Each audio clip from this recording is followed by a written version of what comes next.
All right. So if you could state your name and your relationship to Justin. Karen Kennie, Mm-hmm.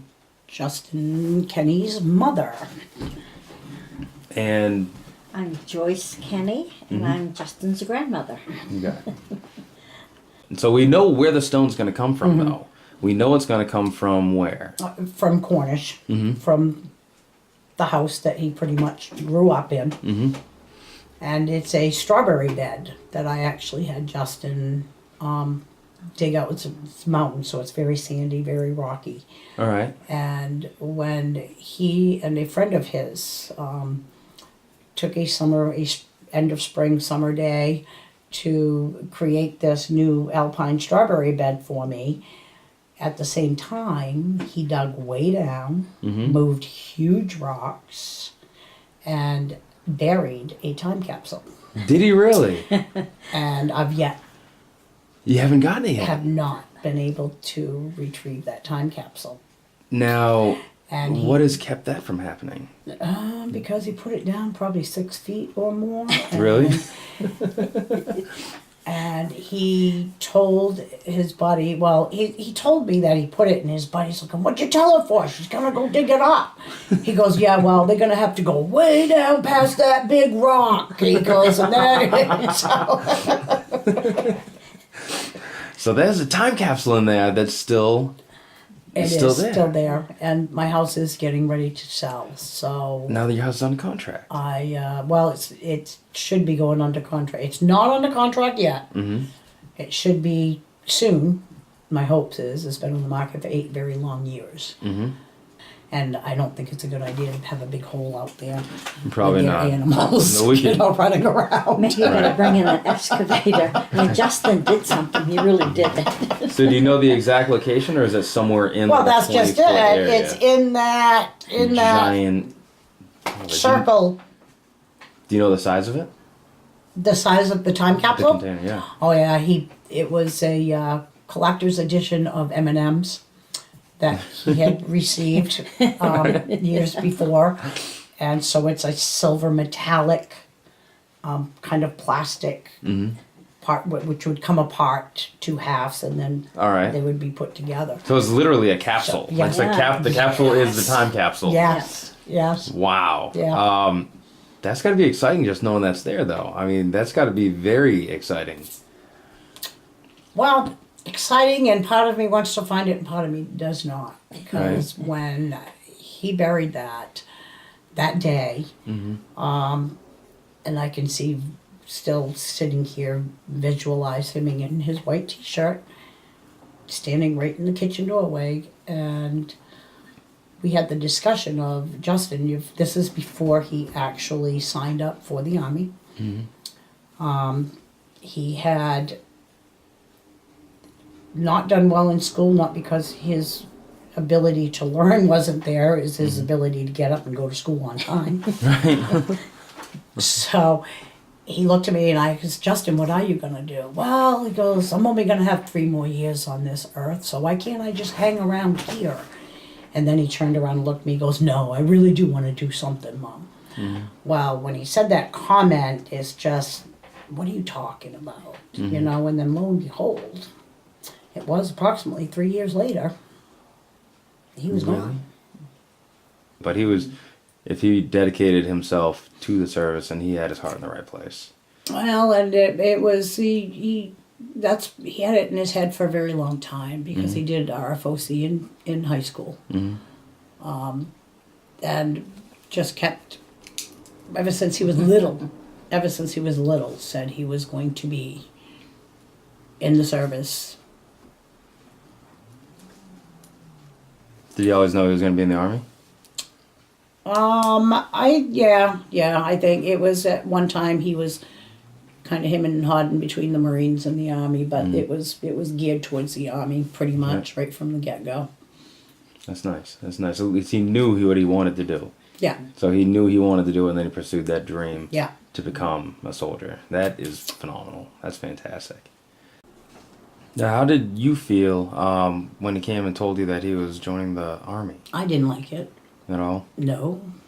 The recruiter came to the house and sat at the table, but he was over the age of 18. Mm-hmm. It wasn't anything. I expressed my disconcern for it, that I wasn't happy with it, but Right. it's what he wanted. But it was a passion his that he had for a long time, Yes. and Yeah. he pursued it. Yeah. That's something that not a lot of people can say, Right. and that's great that he had that Right. passion. What was he like growing up? Happy. Positive. I had 2 children. They always say when you have 2, you have one night and one day. Mm-hmm. He was my day, and his sister was Oh yeah, the night. I don't think I ever saw him without a smile on his face really. or food on him. He was very loved food, loved Maine, loved New Hampshire. I think if he didn't live in Maine, he would choose New Hampshire Mhm. because his dad resided in New Hampshire, which Yeah. really wasn't too far away. It was Ossipee, Right. New Hampshire, which is not that far from Cornish, Mm-hmm. Maine. He was always looking on the bright side of things. If you had Justin in a room full of people that were saying negative things, Mm-hmm. he would look, and I've witnessed him doing it. How about if we all think positive? How Good. about that? That's a huge quality to have. That's an incredible quality to have. Very.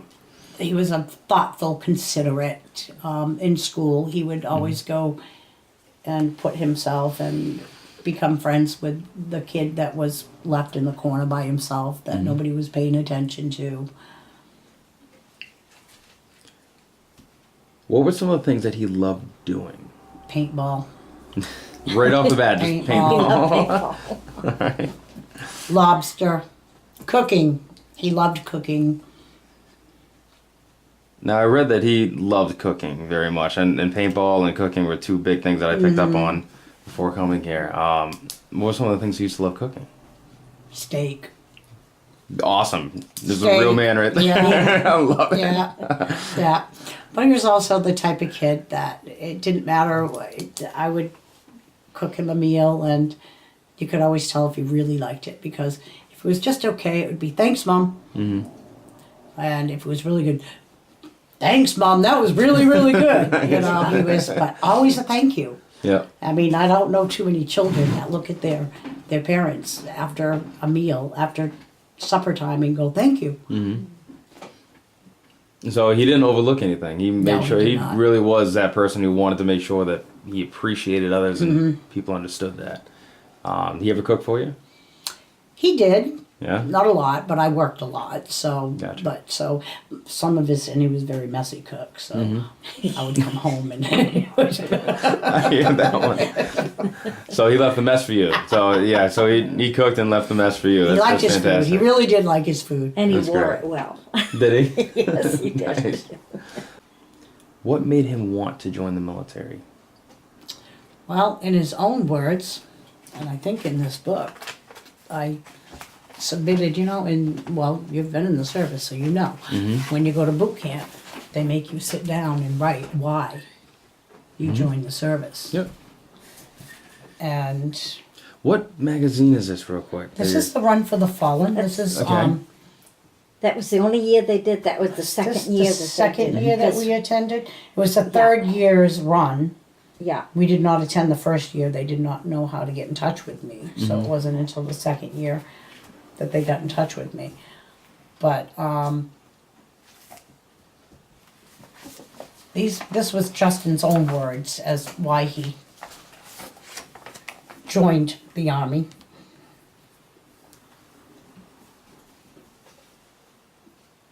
Would you mind reading this real quick?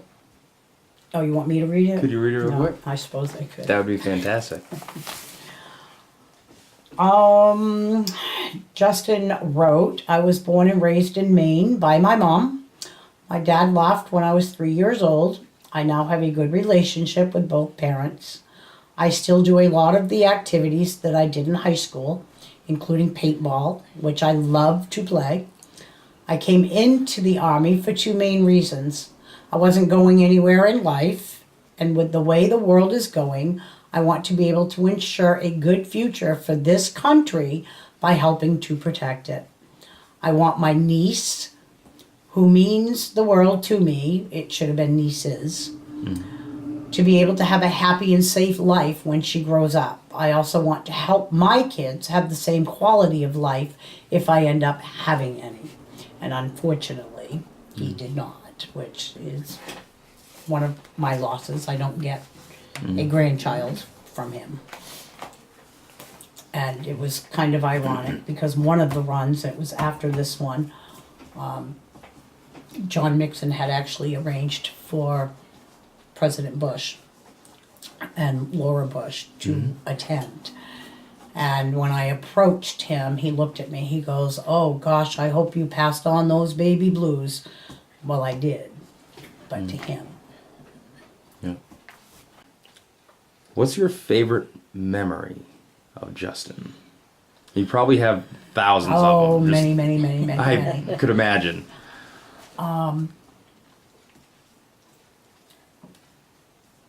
I guess what I think of so often is it's just, I could be having a bad day, but all it took was a phone call from Justin. Mm-hmm. You know, or like I said, he had an infectious smile, which some of his drill sergeants called him Skittles and biscuits and gravy. And, I know during boot camp, he was asked, "Why are you smiling?" And he says, "I can't help it." Because, you know, it's like, he had dimples and like I said, an infectious smile. I mean, I had very few pictures will you not see Justin smiling. Right? You know, very, very few. That's a great picture right there, too. And I mean, that That's was a great his. picture. That was his. Is that him 18th. playing paintball?